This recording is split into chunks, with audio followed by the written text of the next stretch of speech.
এই অনুষ্ঠানত আমাৰ সৈতে মঞ্চত উপস্থিত থকা অসম চৰকাৰৰ কৃষি উৎপাদন আয়ুক্ত তথা আয়ুক্ত সচিব অৰুণা ৰাজৰীয়া ডাঙৰীয়ানী, কৃষি বিভাগৰ সঞ্চালক ভাস্কৰ পেগু ডাঙৰীয়া, কৃষি বিভাগৰ সচিব তেজপ্ৰসাদ ভূষাল ডাঙৰীয়া, নাবাৰ্ডৰ চিফ জেনেৰেল মেনেজাৰ লোকেন দাস ডাঙৰীয়া, SFACৰ শ্ৰীযুত হৰি বড়ো ডাঙৰীয়া, কৃষি বিভাগৰ এই অনুষ্ঠানত উপস্থিত থকা বিষয়াসকল,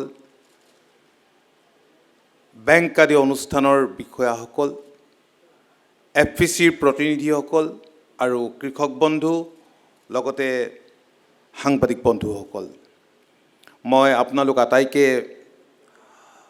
আন্তৰিক সম্ভাষণ জনাইছোঁ। ফাকুৱাৰ মাজতে আজি FPOৰ এই কনক্লেভ ইয়াত অনুষ্ঠিত কৰিছে, খুব ভাল কথা। মই সকলোকে ফাকুৱাৰ শুভেচ্ছাও জনাইছোঁ। 1920 চনত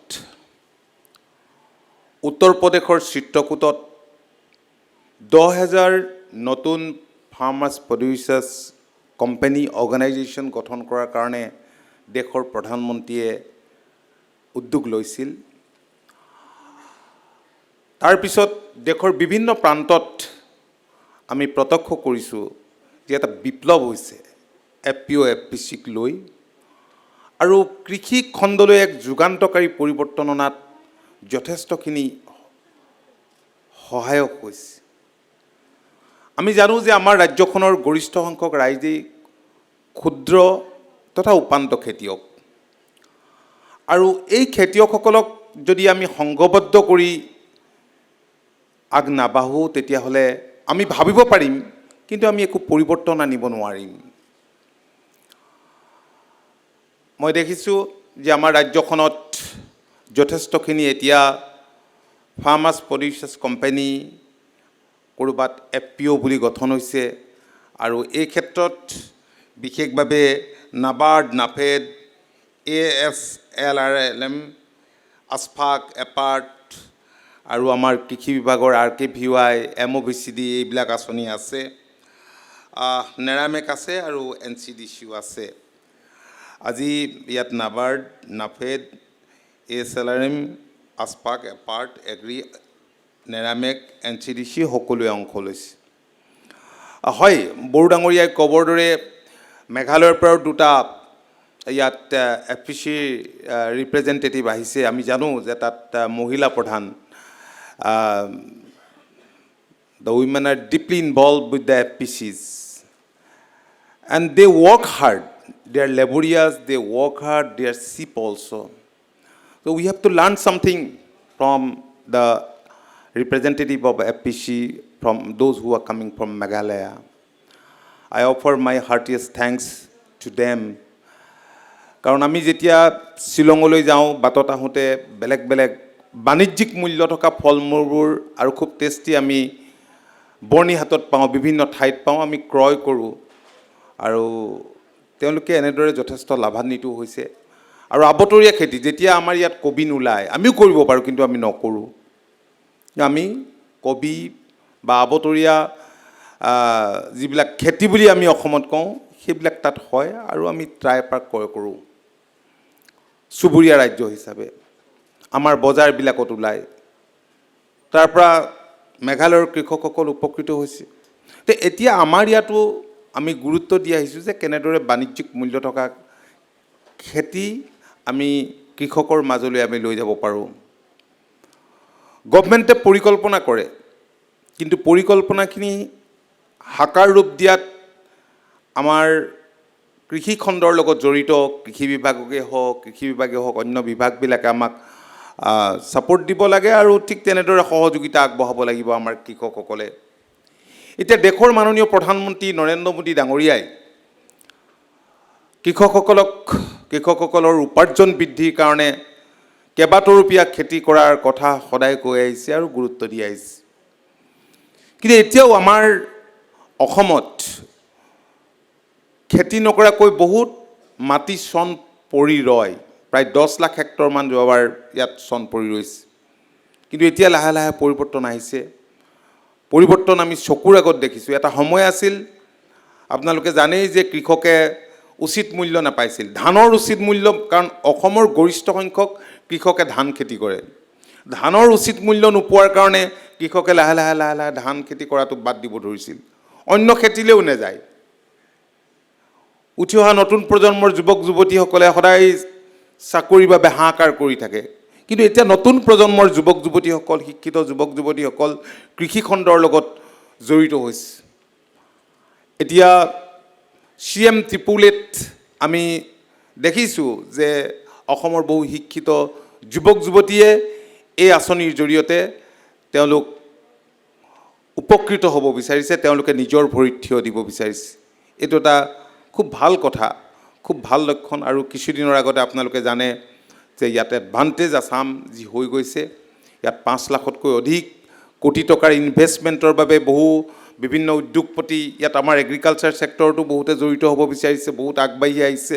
এইটো ভাল কথা। মই ভাবোঁ নিশ্চয় ইনভেষ্টমেণ্ট আমাৰ এগ্ৰিকালচাৰ ছেক্টৰটো আহিব। যোৱাকালি মই কোকৰাঝাৰ গৈছিলোঁ, দুটমাত আপচুৰ অধিৱেশন আছিল। ঘূৰি আহোঁতে মই এখন বিশাল পথাৰত মাকৈ খেতি দেখিলোঁ। ইমান সুন্দৰকৈ লহপহকৈ উঠি আহিছে। মই গাড়ীৰ পৰা নামি গোসাইগাঁৱত আছিলে, মই খেতিৰ মাজলৈ সোমাই গ'লোঁ। ডাঙৰ ডাঙৰ এজোপা গছত খুব ডাঙৰ ডাঙৰকৈ লাগিছে। তাৰপৰা মই সোমাই যোৱা দেখি ওচৰতে এজন য়ং ল'ৰা, তেওঁৰ নাম বিপ্লৱ দাস, তেওঁ কৈছে যে গোটেই মাটিখিনি মোৰ, আৰু এইটো আমাৰ ৰিলেটিভৰে কাৰোবাৰ পৰিয়ালৰ বিশাল পথাৰ। মই কৈছোঁ ক'ত বিক্ৰী কৰা তোমালোকে? কৈছে ৱেষ্ট বেংগললৈকে লৈ যায়। তো আমাৰ ইয়াত যদি ডাঙৰ ফিড মিল থাকিলেহেঁতেন, গতিকে উদ্যোগ আমাক লাগিব। ফিড মিল থাকিলে, ফিড মিলৰ আটাইতকৈ মূল ইনগ্ৰেডিয়েণ্ট হৈছে মেইজ, গতিকে আমি ব্যৱহাৰ কৰিব পাৰিলোহেঁতেন। এতিয়া মেইজৰ ওপৰত আমাৰ চৰকাৰে গুৰুত্ব আৰোপ কৰিছে, আৰু মেইজ বহু খেতিতকৈ ই অলপ সহজতে হোৱাই সেই কথাটো আমাৰ কৃষকসকলে জানে। আৰু মেইজ বহুত কামতেই লাগে, বিভিন্ন কামত মেইজ লাগে। এইখিনি কথা মই বহলকৈ ক'ব খোজা নাই। গতিকে মেইজ কাল্টিভেশ্যনৰ ওপৰত আমি গুৰুত্ব দিছোঁ, মাষ্টাৰ্ডৰ ওপৰত গুৰুত্ব দিছোঁ। আৰু আপোনালোকে জানে যে এইবাৰ মাননীয় মুখ্যমন্ত্ৰীয়ে বাজেটত ঘোষণা কৰিছে যে ৰাজ্যখনৰ 500 FPCক 10 লাখকৈ টকা দিব। এইটো এটা ডাঙৰ ঘোষণা। মই ভাবোঁ যে ইয়াৰ জৰিয়তে FPCবিলাক উৎসাহিত হ'ব। হয়, 10 লাখ টকা বহুত নহয়, কিন্তু 10 লাখ টকা আমি যদি কেপিটেল হিচাপে লৈ 10 লাখ টকাক ষ্টেপ বাই ষ্টেপ আগবাঢ়োঁ, আমি বহুত দূৰ আমি ভাবিব নোৱাৰাকৈ আমি আগবাঢ়িব পাৰিম। আজি নাবাৰ্ডৰ CGM আছে। নাবাৰ্ডেও মেইনলি নাবাৰ্ডৰ পৰা আশা কৰে দেশৰ বা অসমৰ জনসাধাৰণে যে কৃষি আৰু আনুষংগিক খণ্ডতেই ধন টকা পইচাবোৰ বেছিকৈ ব্যৱহাৰ হওক। তথাপি অন্যান্য কামতো মই দেখিছোঁ যে নাবাৰ্ডে যথেষ্টখিনি ফাইনেন্সিয়েল ছাপোৰ্ট জনসাধাৰণক দিয়ে। গতিকে নাবাৰ্ডৰ জৰিয়তেও মই ভাবোঁ যে যথেষ্টখিনি আমি আশা কৰিব পাৰোঁ। অন্যান্য বেংকবিলাকৰ কথাটোতো আছেই। গতিকে এতিয়া মই আমাৰ যিবিলাক FPCৰ প্ৰতিনিধি আহিছে, মই আশা কৰিম যে আপোনালোকে আলোচনা কৰক। মাৰ্কেটৰ কথাটোতো এটা মূল কথা। এতিয়া এই যে FPCবিলাক হোৱাৰ কাৰণে মানুহে অসমৰ উৎপাদিত ফচল বিদেশৰ বজাৰলৈ যোৱাৰ কথাটো ভাবিব পাৰিছে। পূৰ্বতে কেতিয়াও ভবা নাছিল যে আমাৰ উৎপাদিত ফচল আমাৰ ৰাজ্যৰ বাহিৰলৈ যাব। এই কথাটোকে কম সংখ্যক মই ভাবোঁ যে কৃষকেহে ভাবে বা ভাবিব পাৰে, কিন্তু এতিয়া এক্সপৰ্ট কৰাৰ কথা ভাবিছে। 2022-23 বৰ্ষত আমাৰ ৰাজ্যখনৰ উৎপাদিত ফচল 4000 crores, 4000 কোটি টকাৰ উৎপাদিত ফচল বিদেশৰ বজাৰলৈকে গৈছে। এইটো এটা ডাঙৰ কথা। অৱশ্যে তাত চাহটো আছে, চাহ উদ্যোগটো আমাৰ পুৰণা উদ্যোগ, কিন্তু বৰ্তমান সময়ত আমি দেখিছোঁ যে চাহৰ মাৰ্কেটখন লাহে লাহে বেয়া হৈ আহিছে। এতিয়া 5% লেণ্ড, যিবিলাক চাহ ম্যাদী মাটি, তাৰে 5% লেণ্ড যিহেতু অন্য কামত ব্যৱহাৰ কৰিবলৈ দিছে গতিকে বহুত বাগানৰ স্বত্বাধিকাৰে আমাৰ সৈতে কেতিয়াবা কথা বতৰা পাতোঁতে কয় যে মই তাত বেলেগ বেলেগ খেতি কৰাৰ ওপৰত গুৰুত্ব আৰোপ কৰিছোঁ বেলেগ বেলেগ খেতি কৰাৰ ওপৰত এনেই বাগানবিলাকত জালুকটো খুব ভালকৈ কৰিব পাৰে উজনি অসমৰ বহুত ঠাইত মই এই কথাটো দেখিছোঁ যে বাগানৰ মাজত যিবিলাক গছ ছাঁৰ বাবে শ্বেডৰ বাবে লগোৱা হয় সেই গছবিলাকত ভাল জালুক খেতি হয় গতিকে জালুকটো আমি ইয়াত অসমত আমি ভালকৈ কৰিব পাৰোঁ এইটো এটা কমাৰ্চিয়েল ভেলু থকা প্ৰডাক্ট গতিকে এনেধৰণৰ চিন্তাৰে আমাৰ কৃষকসকল যদি আগবাঢ়ে মই ভাবোঁ নিশ্চিতভাৱে আমাৰ কৃষকসকল উপকৃত হ'ব আৰু GDP বাঢ়িব দেশৰ মাননীয় প্ৰধানমন্ত্ৰী নৰেন্দ্ৰ মোদী ডাঙৰীয়াই আপোনালোকে সকলোৱে জানে যে PM কিষাণ প্ৰধানমন্ত্ৰী কিষাণ সন্মান নিধি এই সন্মান নিধিৰ জৰিয়তে দেশৰ কোটি কোটি জনগণক কিমান উপকৃত কৰিছে আমাৰ ৰাজ্যখনৰ এইবাৰ 19 ইনষ্টলমেণ্টত বোধকৰো 475 কোটিমান টকা আমাৰ কৃষকৰ বেংক একাউণ্টত সোমাইছে